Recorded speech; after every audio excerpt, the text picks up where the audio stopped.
In the beginning, Vladimir Putin was playing a very complex multi-level game, always outmaneuvering his opponents, to the stage where now he has created a complete checkmate against the global banking elite, the Khazarian mafia, and world Zionism.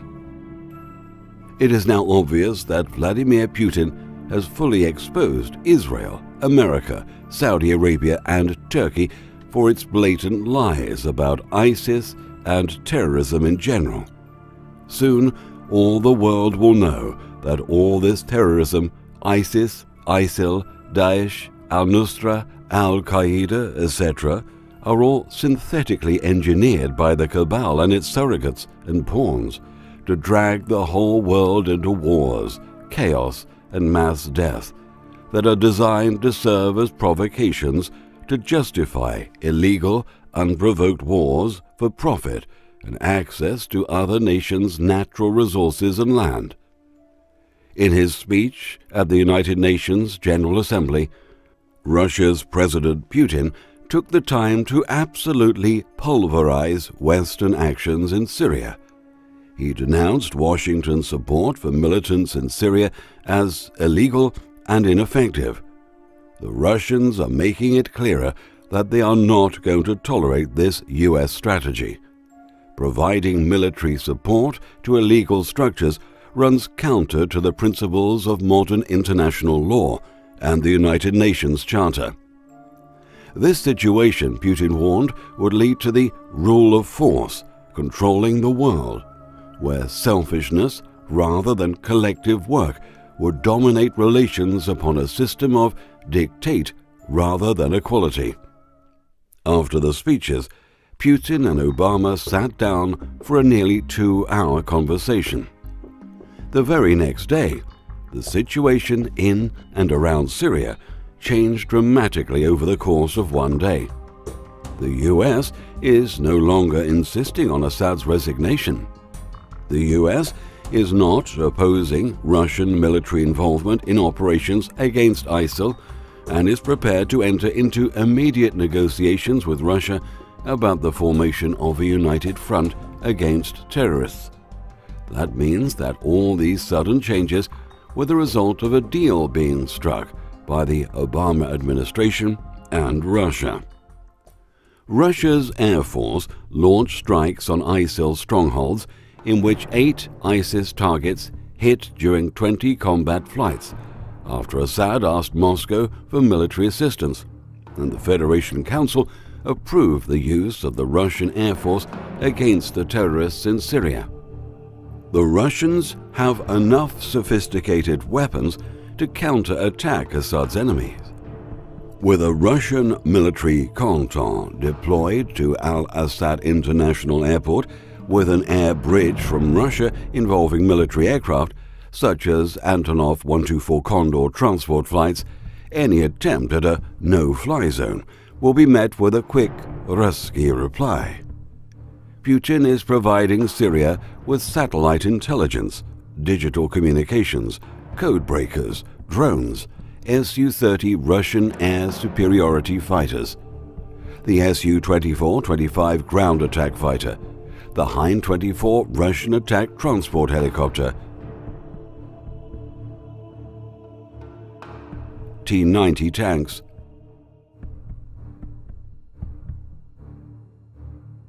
the Sa-22 surface-to-air missile system. The tables are turning on those who conspired against Syria, boast Syria's Foreign Minister Walid al-Mualim. But what is turning the tide is Russia's satellite intelligence system. The LL-20 is an ELINT, or Electronic Intelligence Platform. It is equipped with a wide array of antennas, IR, infrared, and optical sensors, a SLAR, which is a side-looking airborne radar, and satellite communication equipment for real-time data sharing. The aircraft is Russian Air Force's premier spy plane. Washington and Moscow are pursuing 2 different agendas in Syria. Russia stands for international law. The United States stands for its will, its hegemony, and its independence from international law. The United States has a policy of destabilizing any country that has an independent foreign policy. Washington has destroyed, more or less, 7 countries in the past 14 years through illegal and unjustified wars.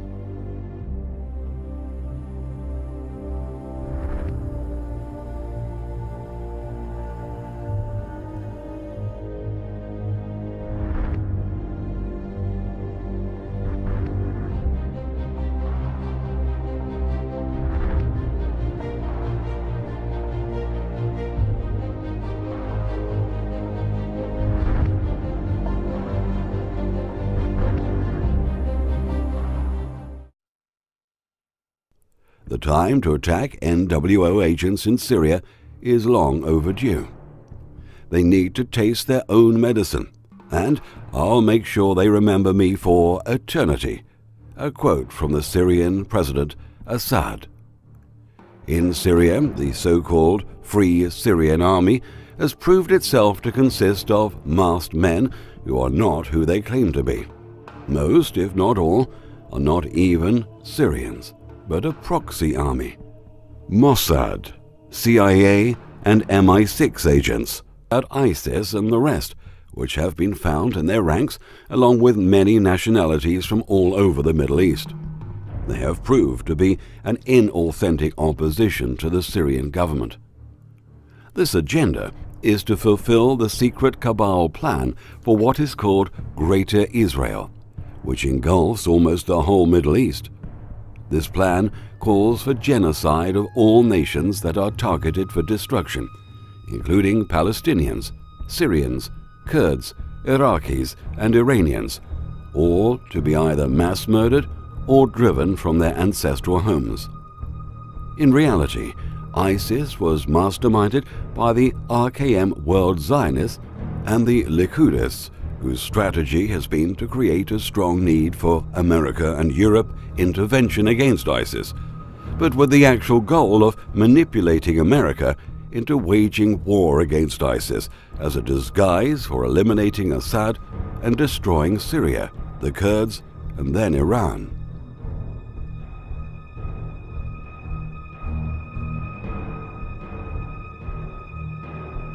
Up until now, the only ones fighting ISIS were Assad's military, Hezbollah, and the Kurds.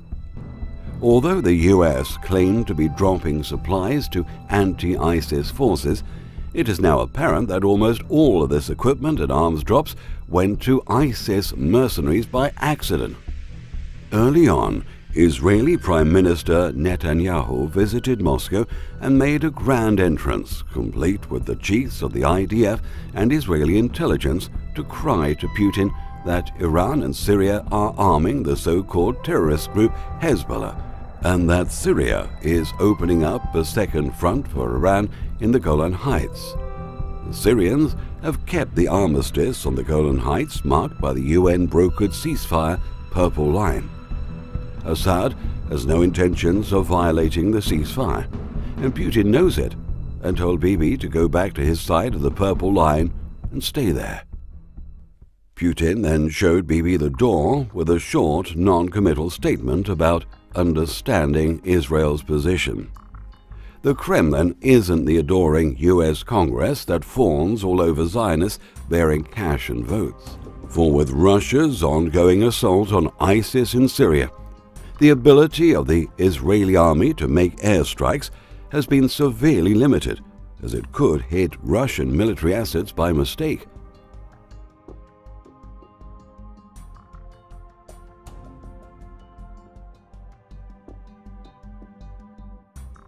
The carefully calculated mass migration agenda. This massive immigration to Europe of civilians displaced from ISIS war zones has been orchestrated and financed by these same entities. Their objective is to force Europe to view the actual cause, their unwillingness to help stop ISIS. Transcripts of telephone intercepts published in Italy claim to provide evidence that ISIS is threatening to send 500,000 migrants simultaneously out to sea in hundreds of boats in a psychological weapon against Europe if there is military intervention against them in Libya, Syria, and Iraq.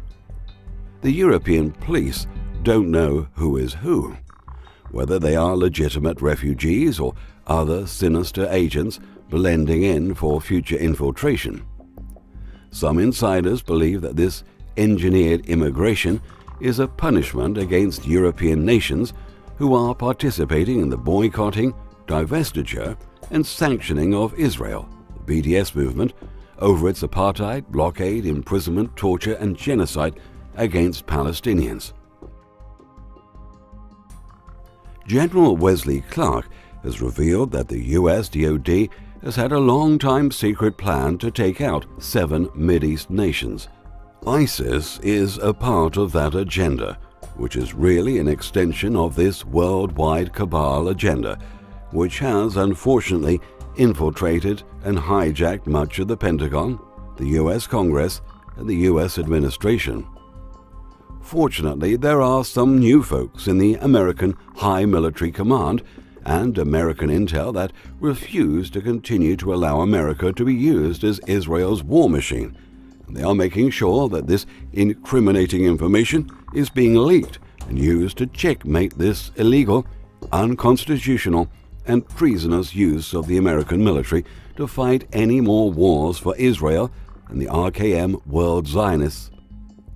There are also changes happening in Ukraine as part of the deal brokered with the Obama administration, such as revoking its green light for military action to Poroshenko's regime, as well as weapons of a caliber less than 100mm would be pulled back 15 kilometers behind the front line, which actually signifies an end to the hostilities. For the preceding 7 months, no one had been able to reach an agreement on this point.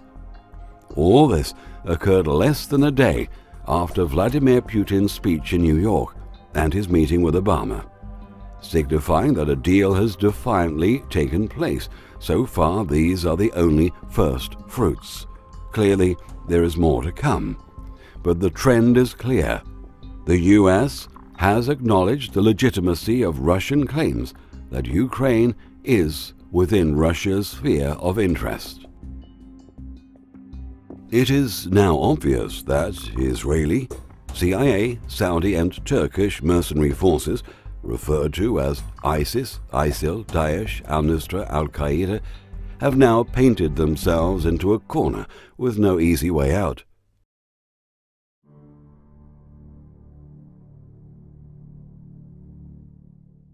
If they do, which means joining in the new international coalition to fight and destroy ISIS et al. On the ground in Syria and Iraq, they will be helping destroy their secret mercenary armies, which they spent billions of dollars on and many years recruiting as young orphans off the streets of Saudi Arabia and other Mideast nations, and training in special mind control training camps.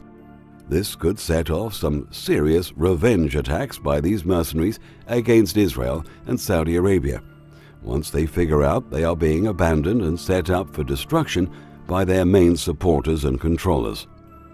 If they don't, which means they refuse to join in the international coalition to fight and destroy ISIS et al. On the ground in Syria and Iraq, they will be exposing their total hypocrisy for the whole world to see and understand.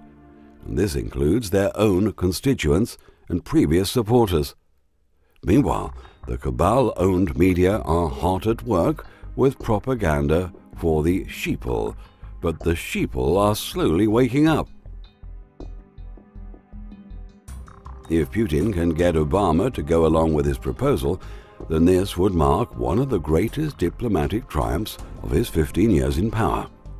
This means Russia's victory is now official. The only question is, victory over whom? Certainly not over Obama, but over a powerful supranational grouping which uses the United States as a battering ram in order to plunge the world into a new Middle Ages. Time will reveal the significance of that. But looking at how the global picture evolved between September 29th and 30th, we can see that Putin really got through to the intended audience for his statements. The plan of taking down Syria, the Kurds, Iraq, and Iran is just about an impossible dream that's driving Bibi, the Likud, the KRM, and their American Zios in the USG and Pentagon. It's driving them crazy. They don't know what to do because there is no longer an easy way out. The next few months will be interesting, with Russia now beefing up its military response in Syria and now given official permission by Iraq to set up a military base and use their airspace. Everything Putin has done, both nationally and internationally, is backed up by the law and has never been outside of it. The true genius here is Assad. He is certainly right in telling NWO agents that he is not going to be removed from power and let them do whatever they want in Syria. Assad is the true Lion King, fighting for the freedom of every person and nation of this planet, fighting every country disguised as ISIS. And Vladimir Putin strongly backs him up.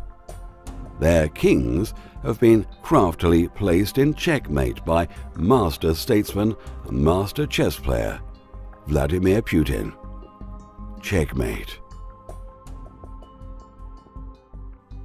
Switzerland is also changing its tune, which indicates that it could be letting go of some of its expandable gophers, who are in the limelight, that appear on the surface to be the main power source, which clearly they are not.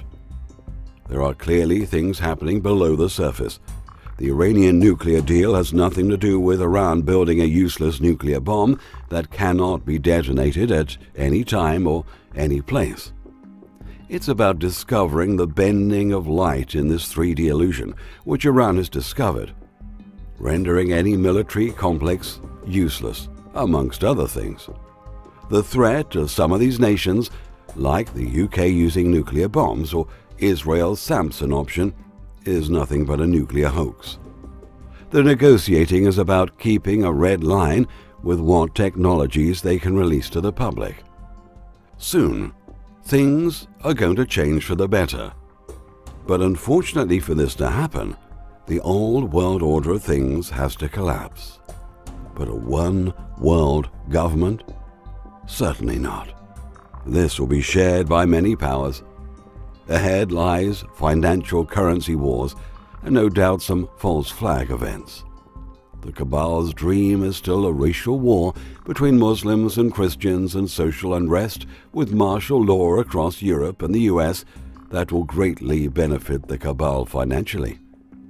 Unfortunately for them, they are being exposed on every level. A world order must be the objective, just like in our hidden past, working in harmony with all nations. Did you also know the cabal have kept all patents since the 1900s away from the public? That will benefit all mankind. Instead, they release useless technology, ones that have no real value, rather than to occupy the minds. We have the technology to do anything, to fix this world in months, and to eliminate poverty and every sickness known to man, including the ones they have introduced.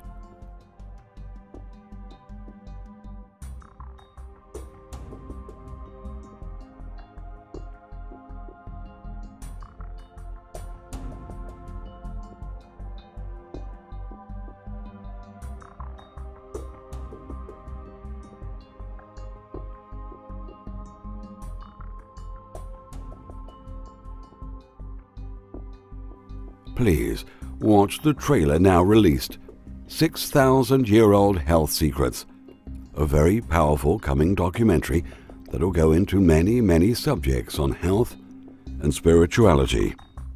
A must-see, sourced at the highest level of the knowledge pyramid. You will soon discover this is a documentary like no other.